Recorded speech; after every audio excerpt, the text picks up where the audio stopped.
দক্ষিণেশ্বর থেকে পৌঁছে গেছিলাম আদ্যাপীঠ মায়ের মন্দিরে। বলে, if you ever visit Dakshineswar, your journey feels incomplete without visiting Adyapeath মন্দির।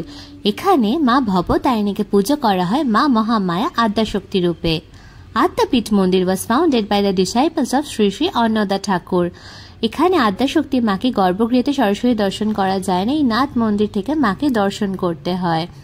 দক্ষিণেশ্বরে পুজো দিয়ে ভোগ খাওয়ার প্ল্যানিংটা করে নিয়েছিলাম, তাই এখানে পৌঁছে ভোগের কুপন কেটে হাঁটা দিয়েছিলাম ভোজনালয়ের দিকে। সারা দিনের ক্লান্ততা দুই বন্ধুর চোখে মুখে প্রকাশ পাচ্ছিল, ভীষণ এক্সস্টেড হয়ে গেছিলাম আমরা। কিন্তু একটা শান্তি ছিল যে পুজো টুজো দেওয়ার পর মায়ের ভোগ খেতে পাচ্ছি, এটাই বড় কথা। ভোগ খাওয়ার এখানে কোনো নির্দিষ্ট টাইম হয় না, এখানে অনেক বেলা পর্যন্ত ভক্তদের ভোগ খাওয়ানো হয়। ভোগের মধ্যে ছিল হচ্ছে পোলাও ভোগ, কুমড়ো বড়া, পঞ্চব্যঞ্জনের সবজি, আর একটা পাঁচমিশালি তরকারি এবং শেষ পাতে ছিল পরমান্ন। ভোগ খাওয়ার পর দুজনে খুব খুশি হয়ে গেছিলাম এবং চারপাশটা ঘুরে দেখছিলাম।